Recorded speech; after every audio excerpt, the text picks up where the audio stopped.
Go. Okay guys, going through the stuff we did this week we were focusing on side control. So one of the main points I was making about side control is it's all about inside position. If he has his frames on the inside, then it's really hard for me to work, okay? So I need to get the frames out before I start looking at attacks, okay?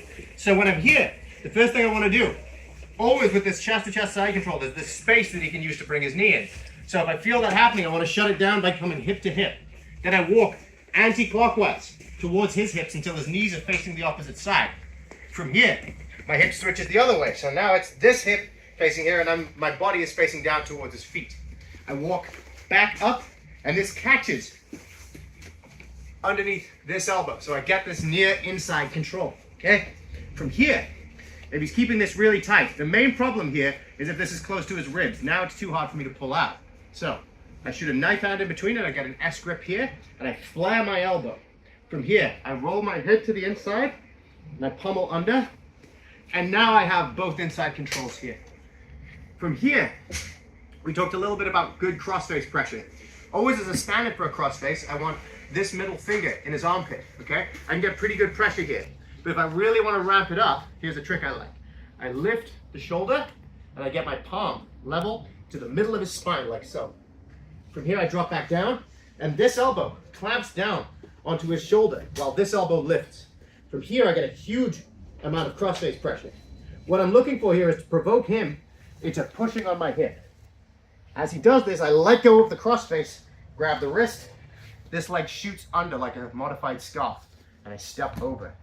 My legs here, they kick back completely from the hip, like a swimmer doing a front crawl. This leg kicks back, other leg kicks forwards, and this brings his head up off the floor. From here, I pull the head up to control it, and I touch my own ear. This makes it really hard for him to pummel this hand inside. If he tries, not gonna happen, there's not enough room. From here, this hand swims over, I step over, okay?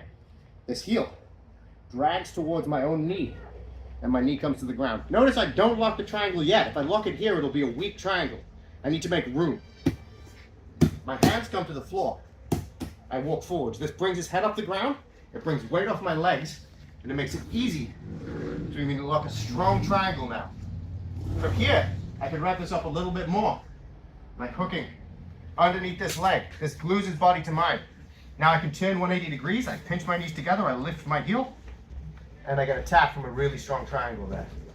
Other options from there that we didn't quite get to are toe holds from here and Kimuras from here. So if I can't get the triangle, I can lock a Kimura grip, for example, and come to here. One last thing, that we did on Tuesday was how to do an Americana really well. If I'm in this position and I don't want to go for the triangle, I can reach over as he tries to frame. So he'll be trying to frame here. I catch, put this on the floor. Most people teach to do an Americana like this, where you grab your own wrist and you peel it back like a paintbrush. I prefer to grab my own knuckles. This makes it stronger. My knuckles go down, and from here I try to put his elbow on the middle of his body. And the tap comes on a lot stronger, a lot quicker. That's everything we did this week.